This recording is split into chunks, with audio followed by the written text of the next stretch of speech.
बिस्मिल्लाहिर्रहमानिर्रहीम। अस्सलाम वालेकुम नाज़रीन, मैं अहमद फ़वाद हूँ और आप मेरा यूट्यूब चैनल देख रहे हैं। शाहराह दस्तूर से बराह रास्त आज के व्लॉग में आपकी खिदमत में हाजिर हुआ हूँ।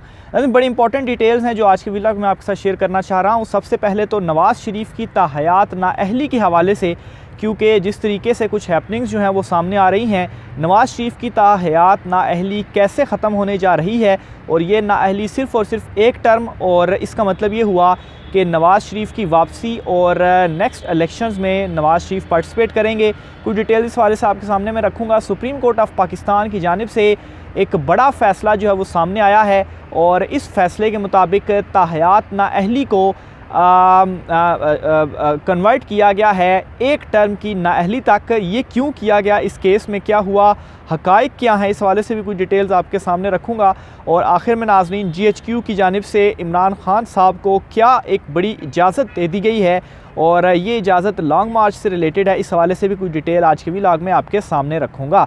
सबसे पहले तो नाज़रीन आपको मैं बताता चलूँ कि सुप्रीम कोर्ट ऑफ पाकिस्तान में आज फैसल वावडा ताहयात नाअहली वाला जो मामला था, जिसमें उन्होंने दोहरी शहरियत छुपाई थी और जो बयान हल्फी था वो झूठा जमा कराया था इलेक्शन कमीशन से, उन्हें ताहयात नाअहली हुई थी 62(1)(f) के तहत। और इस्लामाबाद हाई कोर्ट में भी उनकी इस फैसले के अगेंस्ट जो अपील में वो गए थे वो भी मुस्तरद हुई थी। तो ये सारा मामला वो सुप्रीम कोर्ट में लेकर आए थे और आज सुप्रीम कोर्ट ऑफ पाकिस्तान की जानिब से इनकी जो ताहयात नाअहली है वो ख़त्म करके 5 साल की और यानी कि एक टर्म के लिए जो इनकी नाअहली है वो कर दी है। और ये नाअहली इस वजह से की कि पहले तो सुप्रीम कोर्ट ने 2 ऑप्शंस दिए थे फैसल वावडा को कि वो अपनी गलती को तस्लीम कर लें, और अगर वो गलती को तस्लीम कर लेते हैं तो फिर उनकी जो ताहयात नाअहली है वो 5 साल तक हो सकती है। इस हवाले से जो है वो सुप्रीम कोर्ट देखेगी, और अगर वो अड़े रहते हैं तो और तस्लीम नहीं करते अपनी गलती को, तो फिर जो उनकी नाअहली है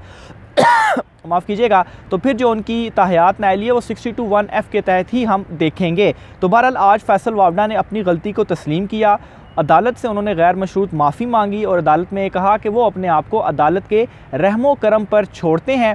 और उन्होंने माना कि उन्होंने झूठा बयान हल्फी जमा करवाया और ये कानूनी गलती थी जिस पर अदालत की जानिब से ग्रेस का जो मुजाहरा है वो किया गया और उनकी जो ये ताहयात नाअहली है वो ख़त्म कर दी और अब ये 5 साल में कन्वर्ट हुई, यानी कि एक टर्म के लिए उनकी ताहयात नाअहली वो कर दी। और यूँ फैसल वावडा जो हैं वो अपनी जो सेनेट की नशिस्त है उसके ऊपर भी बहाल हुए। यहाँ पर मैं क्लियर करता चलूँ कि फैसल वावडा जो सेनेटर की नशिस्त के ऊपर वापस बहाल हुए हैं, क्योंकि फ़ैसला कलअदम हो गया, तो उस नशिस्त के ऊपर ऑलरेडी इलेक्शन होकर निसार खोड़ो जो है वो इलेक्शन मुंतखब हो चुके हैं सेनेटर। तो इस पर आज ये चीज़ हुई कि सुप्रीम कोर्ट ने फिर कहा कि आप फ़ैसला कलअदम हम करार दे देते हैं, लेकिन आप फिर जो सेनेटरशिप है उससे आप खुद ही मुस्ताफ़ी हो जाएं। तो उस पर फैसल वावडा ने फिर ये कहा कि ठीक है वो उससे भी इस्तीफ़ा दे देंगे। तो ये आज की जो सुप्रीम कोर्ट से एक बड़ी ख़बर है, इसको मैं लिंक करूँगा नवाज़ शरीफ की ताहयात नाअहली से, क्योंकि उनकी भी नाअहली 62(1)(f) के तहत थी और उसमें उन्होंने खैर तस्लीम नहीं किया था, लेकिन अगर वो भी आकर तस्लीम कर लेते हैं और गैर मशरूत माफ़ी मांगते हैं तो हो सकता है कि उनकी भी फिर 62(1)(f) की बजाय 63 के तहत हो जाए और नाअहली जो है वो एक टर्म के लिए हो जाए। इसके ऊपर भी मैं कुछ डिटेल्स हैं, क्योंकि एक दरख्वास्त ऑलरेडी इस हवाले से ताहयात नाअहली के हवाले से मौजूद है, इस पर भी मैं आपको बताऊंगा। सबसे पहले फैसल वावडा के जो आज की सारी कार्रवाई है वो मैं आपके सामने रखता हूँ। तो आज फैसल वावडा की जब केस की जो समाअत है वो शुरू हुई, तो जो चीफ़ जस्टिस हैं उमर अता बंदयाल साहब, उनकी जानिब से कहा गया फैसल वावडा से कि आप कह दें कि इस वक्त के कानून के मुताबिक आप रुकने असम्बली बनने के अहल नहीं थे। उस वक्त के कानून के मुताबिक 15 जून 2018 को आपने अमरीकी शहरियत तर्क करने की दरख्वास्त दी, लेकिन शहरियत तर्क की नहीं थी। गलती तस्लीम करते हैं तो आप मौजूदा असम्बली की मुद्दत शुरू होने से नाअहल तस्वुर होंगे। साथ ही साथ जस्टिस मंसूर अली शाह जो कि इस बेंच का हिस्सा थे, उन्होंने ये पूछा कि शहरियत तर्क करने का सर्टिफिकेट कब का है और असम्बली रुकनीत से इस्तीफ़ा कब दिया, जिस पर फैसल वावडा ने यह बताया कि दोहरी शहरियत 25 जून 2018 को छोड़ी, जबकि कौमी असम्बली की नशिस्त से उन्होंने 30 मार्च 2021 को जो इस्तीफ़ा है वो दिया था।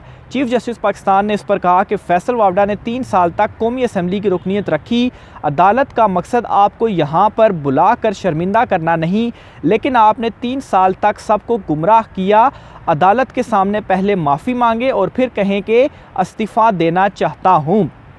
चीफ जस्टिस ने ये रिमार्क्स भी दिए कि अगर अदालत के सामने माफ़ी मांग लेंगे और अच्छी नीयत से इस्तीफ़ा देंगे तो नाअहली 5 साल की होगी। इस्तीफ़ा ना देने की सूरत में आपके ख़िलाफ़ 62(1)F की कार्रवाई होगी, जिस पर फैसल वावडा ने अदालत में बयान दिया कि वो अदालत से गैर मशरूत माफ़ी मांगते हैं, झूठा बयान हल्फी देने की नीयत जो है वो नहीं थी, अदालत का जो हुक्म होगा वो कबूल होगा। इसके अलावा बेंच में मौजूद जस्टिस आयशा मलिक जो हैं उनकी जानिब से ये रिमार्क्स दिए गए कि जो आपसे कहा जा रहा है वो अदालत के सामने ख़ुद कहें, जिस पर फैसल वावडा ने कहा कि तस्लीम करता हूँ कि अच्छी नीयत से ख़ुद इस्तीफ़ा दिया, आर्टिकल 61C के तहत नाअहली तस्लीम करता हूँ। तो ये गैर मशरूत माफ़ी और उन्होंने तस्लीम किया सुप्रीम कोर्ट में कि उन्होंने गलत बयानी जो है वो की, जिस पर सुप्रीम कोर्ट ने जो है वो ये एक्सेप्ट की उनकी गैर मशरूत माफ़ी और उनकी जो ताहयात नाअहली वाला ऑर्डर था वो कलादम हो गया।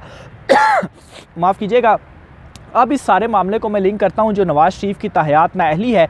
अब मैटर इस तरीके से है कि सुप्रीम कोर्ट बार की ऑलरेडी एक दरख्वास्त सुप्रीम कोर्ट के आगे मौजूद है कि ये जो ताहयात नाअहली वाला मामला है इसको ख़त्म किया जाए और इसको एक टर्म के लिए यानी कि 5 साल की नाअहली तक जो है वो महदूद रखा जाए। और इसमें नाज़रीन ये जो पहली एग्जाम्पल है वो सेट हो चुकी है फैसल वावडा की, क्योंकि इन्हें ताहयात नाअहल किया गया था लेकिन यहाँ पर आके इन्होंने गलती तस्लीम की, गैर मशरूत माफ़ी मांगी, तो सुप्रीम कोर्ट ऑफ पाकिस्तान की जानिब से ये एक्सेप्ट करते हुए इनकी नाअहली 5 साल तक कर दी गई। यानी कि अगर वो जो दरख्वास्त है सुप्रीम कोर्ट बार की जो कि अभी पेंडिंग है उसके ऊपर समाअत होना है, तो उसके भी एक्सेप्ट होने के चांसेस बहुत ज़्यादा बढ़ चुके हैं कि अगर नवाज़ शरीफ इसी तरह से आकर जो माफ़ी है वो मांग लेते हैं तो हो सकता है उनकी भी जो नाअहली है वो 5 साल तक हो। यूँ जो सारा जो केस था वो सारा रिवर्स होकर और दोबारा वो जो है वो एक्टिव हो जाएंगे और दोबारा सियासत में जो है वो पार्टिसिपेट कर सकेंगे। नवाज़ शरीफ के हवाले से ये भी तफसीलात सामने आ रही हैं कि बहुत जल्द पाकिस्तान में जो उनकी वापसी है वो भी मुतवक्के है और अगर यहाँ से नाअहली भी आकर वो यहाँ पर देते हैं और ख़त्म हो जाती है तो फिर जो है वो आप कह लें कि जो NRO 2 है वो एक किस्म का कंप्लीट हो जाएगा और नवाज़ शरीफ की जो वापसी है वो हो जाएगी। आखिर में नाज़रीन इमरान खान साहब के लॉन्ग मार्च के हवाले से भी कुछ डिटेल आपके सामने मैं रखता चलूँ। इमरान खान साहब कल रावलपिंडी में आ रहे हैं अपने लॉन्ग मार्च के लिए।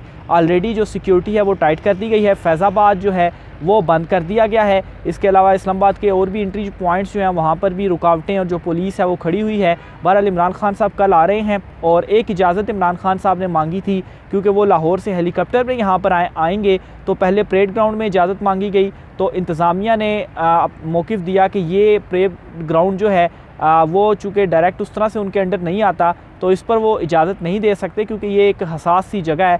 तो बहरहाल इस मामले के ऊपर एक नोटिफिकेशन और एक ख़बर भी सामने आ रही है कि GHQ की जानिब से चूँकि उन्हीं के अंडर उनकी वहाँ पर परेड वगैरह होती है तो उन्होंने इजाज़त दे दी कि इमरान खान साहब का जो हेलीकॉप्टर है वो यहाँ पर लैंड कर सकता है और फिर लैंडिंग के बाद अगर इमरान खान साहब वहाँ पर जाके वापस जाते हैं तो फिर वहाँ से वो वापस टेक ऑफ भी कर सकता है। तो ये जो इजाज़त है वो मिल चुकी है। इससे पहले भी इमरान खान साहब ने जब अपना जलसा परेड ग्राउंड में किया था तो उस वक्त भी इंतज़ामिया से उनसे इजाज़त मांगी गई थी तो उन्होंने मशरूत कर दी थी और फिर उसके बाद GHQ से उनको जो इजाज़त है वो जलसा करने की मिली और फिर उसके बाद उन्होंने यहाँ पर जो अपना जलसा था वो किया। बहरहाल इमरान खान साहब अपना जो लॉन्ग मार्च हैं वो लेकर आ रहे हैं। जनरल आसिम मुनीर साहब जो हैं उनका नोटिफिकेशन और तमाम प्रोसेस कंप्लीट हो चुका है। सदर मुमलिकत ने कल ही इमरान खान साहब से जो उन्होंने मुलाकात की और उसके बाद आकर उन्होंने जो समरी थी उसके ऊपर दस्तखत कर दिए। जनरल आसिम मुनीर जो हैं वो अब 29 तारीख को अपना चार्ज संभालेंगे और बतौर नए आर्मी चीफ़ के और जनरल साहिर शमशाद मिर्ज़ा जो हैं वो बतौर chairman joint chiefs of staff committee के जो अपना चार्ज है वो संभालेंगे। आर्मी चीफ जो बाजवा जो हैं वो अभी तो हैं आर्मी चीफ़ लेकिन 29 को रिटायर हो जाएंगे और फिर उसके बाद जो चार्ज है वो आगे दे देंगे। मज़ीद तफ़सीलात भी इस हवाले से आपके साथ में शेयर करता रहूँगा। आज के व्लॉग से इतना ही, मुझे इजाज़त दीजिए। अल्लाह हाफ़िज़।